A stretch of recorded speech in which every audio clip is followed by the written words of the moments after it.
you doing, Warwick? Yeah, I nearly got a flip-flop in my mouth. Well, I got the roof, you just can't see him right now. How you doing? Take a seat, that's I was about to sit on the table. So we're doing New Zealand. Have you been out in the sun too long today? Yeah, I have. I've got sun here all day, actually. It's good to have you here. How do you feel on your last day at Star Wars weekends? It's sad. It's all coming to an end, and it is. Yes. I've really been enjoying myself, and I've been having a really great time. And, you know, hanging out with you and Jeremy here, and having the fans come up. And these lovely people, they make it special, don't they? They're the ones that make it who it is, and they make the whole experience of Star Wars weekends what it is. And I kind of expect every time to come out and have one person or nobody standing in my line, but everybody's out here and they're having a good time, and I'm really enjoying myself. And it's just sad that it's all coming to an end, that I have to leave tomorrow. Oh, well, they want to see you because you filled the shoes of well, you kind of filled the shoes before Jeremy in story. Well, I'm getting very confused now. Well, in New Zealand we say fill the sandals. You were stepping into some big shoes there with Boba Fett, weren't you? I was. He's a big size. This character was iconic. What did you know about Boba Fett when you were offered the part? I really didn't know much. I was actually told when I got the part for Star Wars to sit down and watch what Jeremy had done, and actually try and learn and you know, see the way he is. So I kind of picked up a few things, and I learned a couple of things from Jeremy. The way he cradled his gun, and the way he looked, you know, was very slow, and you know, always had a tilt to his head. So I learned a lot from, you know, the original Boba Fett. So I learned most of my stuff from Jeremy's work. He was your inspiration. Well, you were just 13 years old back then. 13, just a young guy, yeah. And what was that like for you? I mean, I was a youngster when I started, just 11. That was my first experience in Star Wars. And I remember it was just an amazing thing. I was meeting my screen heroes, and I was battling stormtroopers. It was just an amazing experience. Was that how it was for you? Same thing for me. I mean, I knew who Ewan McGregor was. I mean, I'd watched a few of his movies, some bad movies I probably should not have watched of his, and I was repeating every single line to him, and he kind of turned to me going, "Does your mother let you watch those films down there?" And I'm like, "Well, I watch them when she's at work, you know." So I loved working with him. Jango Fett was a blast. I really did enjoy it. You were very close to Tim, is that right? Tamara Morrison, who played Jango Fett, Boba's father, of course. We were. Me and Tim actually were like pretty close, like father and son. I mean, I grew up with just my mother in my life, and he met me on the set, and he said, "Well, it seems we're going to be playing father and son. You call me Dad, and I'm going to call you son." So I told him, "All right, Dad." "Okay, son." And then it just happened from there. And I mean, I would have him call in my house some days. You know, my brothers and sisters would pick up the phone, and they'd be like, "Hey, is my son there?" And they thought it was a prank call, so they hung up on him. And then he had to call back, and no, this is Tim, his father in the movie. So I'd sit there and talk to him for a good half an hour, you know. They used to help him out with his costume at some time, didn't you? I did. Well, the armor is very heavy, and I mean, it's very hard to move around and maneuver. It's actually, you know, it's very heavy. So he would have these lazy boy chairs in his room. He had a really nice, sweet room. So I'd go in just to use him for his room, but he was using me to help me pull him out of the chair. So he'd get in and be like, oh, I need the toilet. So he'd be sitting there like trying to pull him out. So he'd be like, "Hey son, come here, pull me up." So I'd have to get up and pull him out of the chair, yeah. But a funny story, actually, they called me on set about half an hour before they did him. They needed to get the eyeline for one of the characters. And I left him in his chair, because I mean, I had been helping him for months. Yeah. And I left him in his chair, and they said, "Daniel, come on set." So I was on set, and then they called him, and in all the rooms they had these loudspeakers where you get called and you have to leave, you know, because they only have so many ADs. So they were calling for about a good half an hour. And then they're like, "Does anyone know where Jango Fett? Does anyone know where Jango Fett is?" And I kind of did this little smirk after half an hour. I thought that was long enough. I knew he was struggling, and I said, "Go and check in his room. I think he might be on the couch." So then they go in on the couch, and there he is sitting there going, "Oh, that damn Boba, I'm gonna get him. I'm gonna get him."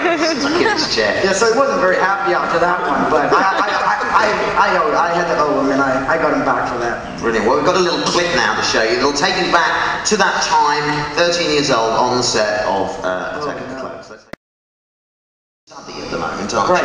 Acting study. We also have here a veteran actor next to you, somebody with somebody with a huge amount of experience, both on stage and on screen. Okay, so we've got, you know, you can learn from the master here. And I thought I'd devised a little acting challenge for you both today, just to sort of test your skills of improvisation and that sort of thing. So What we're going to do now, we're going to take a scene from Star Wars and we're going to re-record the dialogue live for you here today, ladies and gentlemen. And the scene I've chosen is the scene where Wicket the Ewok finds Princess Leia in the Endor Forest, okay? But let's have a slightly different scenario. Let's have it that Wicket is kind of a street warden sort of character, and he's discovered who he thinks is a vagrant, sort of sleeping rough, okay? And he's going to move her along. He's going to move her along, you know, you can't stop here. And she then somehow probably tries to bribe him, you know, something like that. So that's your scenario. Who wants to take the role of Princess Leia? I guess I'll do the woman. I got a high-pitched voice. Okay. And you have to be Wicket the Ewok there. Oh, Wicket makes noises, doesn't he? He does make noises. But in this, he could speak as well. He could do a little sort of wickety, growly dialogue, if you like. This is very wicked of you. It's very funny. I'm most enjoying this. Thank you, Ben. Thank you. Right, okay, ladies and gentlemen, prepare yourself now for a very different version of the Wicket Leia scene from Return of the Jedi. Oh my God! What are you doing? Oh, I'm terribly sorry, but I'm just. Who are you? I am Princess Leia. Oh, a woman? Yes, no, a male. What does it look like? What do you do? Go on, move along, Don't move along. that thing at me. Oh, sorry. Well, come on, move along, because you see, the trouble is, there's a few funny people lying in the undergrowth here. Am I still sleeping? Come sit next to me. No, I'm not going anywhere near you. Get away. You are a cute little character. Oh, you're a vagrant. Go away. I am? No, I'm not. You want food? No, Are you hungry? What are you trying to offer me? I'm not eating that. That's rubbish. Go on, get it. Come here. Come closer. All right. Closer. Yeah. Aren't you cute, you little thing? Don't slip. It's a Disney Mars bar. No.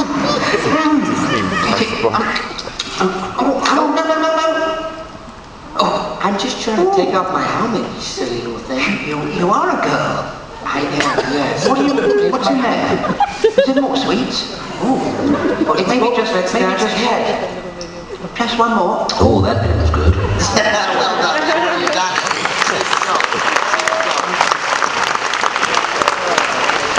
Brilliant stuff. How was that for you guys?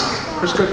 It's very difficult to do, though, isn't it? It's quite difficult to do. The worst thing is, it does happen, is that when you start speaking at the same time, Yes, then you both stop and there's a long pause for about, God, say something. Exactly. No, It's fun to do that. Exactly. Well, so far, ladies and gentlemen, I've been up here asking all of the questions, doing all the hard work, and quite frankly, being very entertaining. But now it's your turn to ask the questions of my guest here. Not literally, you wouldn't all fit up here, and quite frankly, you're not as good looking. Ladies and gentlemen, it's time for Star Q&A.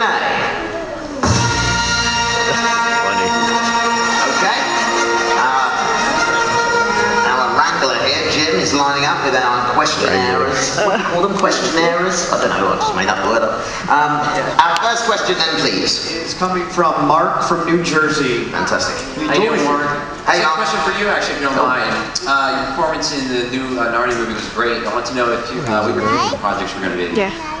Future projects, let's think what's going on at the moment. I've just finished filming on the 6th Harry Potter movie, so that'll be coming out later. I'm also developing a comedy documentary series based on a kind of exaggerated version of my life, kind of inspired by Curb Your Enthusiasm and The Office, so that's something in development at the moment. Thank you. Thank you very much. Incidentally, there is actually a teaser of that on my YouTube channel, so just do a search for Life's Too Short on YouTube and you'll be able to take a look at that. What about you guys? Any current projects? Anything coming up? Yeah, a project called The Bone Kickers, which is slang for archaeology. And funnily enough, I'm known as the Masked Man, because I wear a porcelain mask, like a death mask, throughout the whole thing until the end. And then you're revealed at the end. And then I'm revealed, and then I disappear.